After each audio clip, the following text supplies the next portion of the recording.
How I brainwashed myself to succeed. Have you ever looked at your life and thought to yourself, man, I am so far from where I want to be? When I was 19, I was anxious, I was angry, I was frustrated, and I felt hopeless. I would go so far as to say that 99% of people in this world feel that way.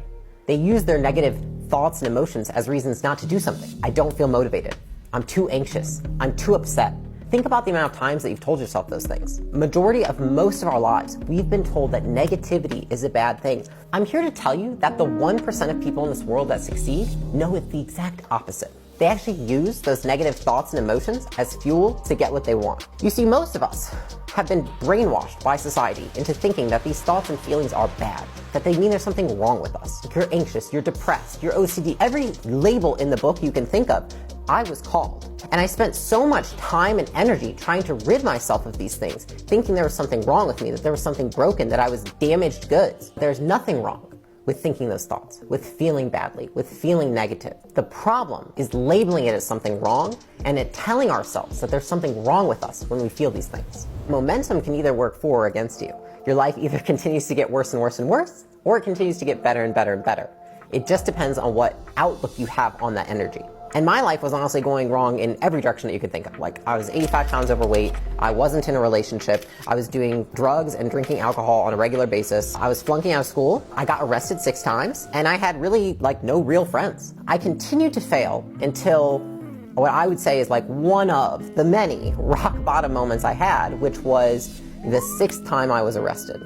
And the cops took me home to my parents' house, because I was going to college about 30 minutes away from where my parents' house was, where I grew up. The cops took me there. I don't remember what happened. I just woke up at my dad's house, and I knew that was not good.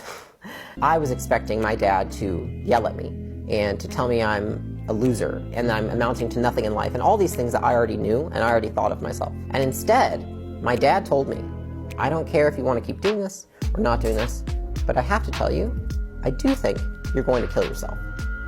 I said, what do you mean? He said, I think you're going to drink so much, we're going to do drugs, and you're going to die. What was so tough to hear about that was that I knew he was right. I remember leaving that conversation and going to the bathroom to take a shower and looking in the mirror and just hating myself. When I looked in the mirror, I saw a victim.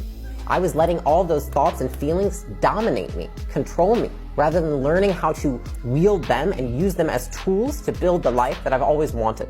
And so I went home that night to my apartment and I made a commitment to myself. I remember specifically, I sat down in bed and I was so angry at the fact that I had let my life get here. And I made a post on Facebook. I was proclaiming that I was going to change my life, that I was no longer going to be at any parties, that you wouldn't see me, that I was getting off social media, and I was just going to go commit myself to bettering my life. I made that post, I cut off my friends, and I went to work. I decided to dedicate myself to becoming the version of myself that I had always wanted to be, the version of myself that I envisioned when I was a little girl. When you're growing up and people are asking you, what do you want to be when you're in school? You're thinking of this amazing, successful person. I decided to rededicate myself to that vision.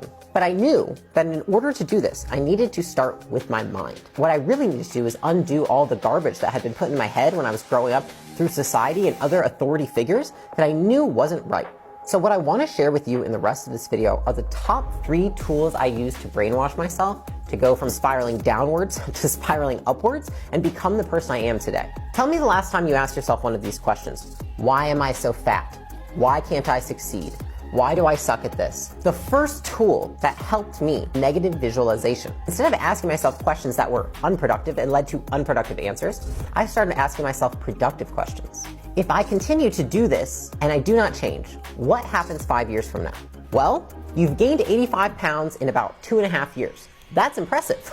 And that means at that rate, oh my gosh, I would be 500 pounds in 5 years. That version of me staying the same was so terrifying that there was no option but to change. Not that I wanted to change more, but that I was terrified not to change. A huge component of life is learning how to utilize the negative. A lot of people say, well, you want to make sure that you're always running towards something.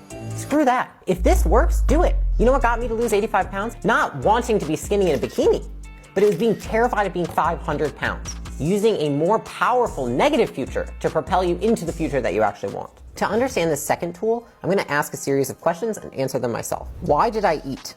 Because I didn't want to feel hungry. Why did I drink? Because I didn't want to feel anxious. Why did I flunk school?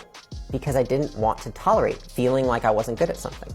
I had very low frustration tolerance. People who achieve high goals, studies have shown that they have very high frustration tolerance. They're able to tolerate a large amount of unwanted thoughts and feelings in order to achieve something. Usually the reason that we're not able to achieve any sort of goal is because we have low frustration tolerance in that area. And the thing about feelings and leaning into them and being able to tolerate them is that the more that you step into them, the more they dissipate. Here's what I learned and what I do for myself to build frustration tolerance and what I did to get myself out of the place I was in.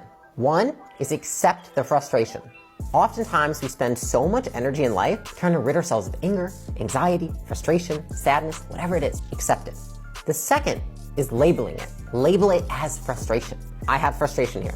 And then the third step is creating realistic mental cues around the situation. When I was growing up, I was told to say affirmations to myself. So if they work for you, that's great. But I actually found this work better for me. I don't say, I am a beautiful, confident, skinny woman. When I was 85 pounds overweight, not confident at all, saying it just felt like I was like a fraud. I want to make sure that I can get my life in order. What can I say to myself? I may feel anxious, hungry, and alone, but I can become the person I want to be if I work hard enough with enough consistency.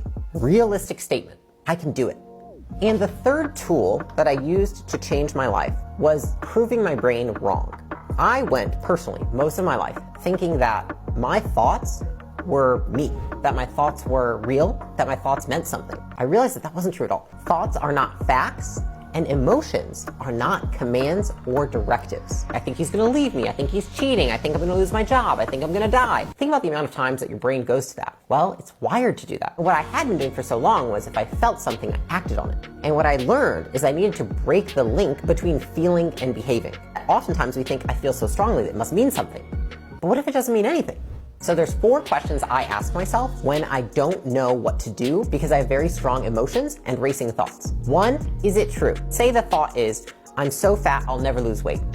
Is it true? Maybe not. Is it absolutely true? I mean, it's not absolutely true because I guess I haven't tried everything. Okay, so it's not absolutely true that you can never lose weight. Then the third question is, how does this thought make me feel? When I think to myself, I can never lose weight, how do I feel? Discouraged, frustrated, anxious, depressed. So is that a productive thought? Probably not. And then the last question I ask myself is, what would it be like if I didn't believe this thought? I might actually try harder. I would actually show up to the gym because I wouldn't feel like I was just like a dead end and there was no point of trying. Build a case as to why your thoughts are not true. And then you can create more compelling reasons to convince yourself of new thoughts that will lead to the life that you want instead of ones that are just going to keep you stuck where you are.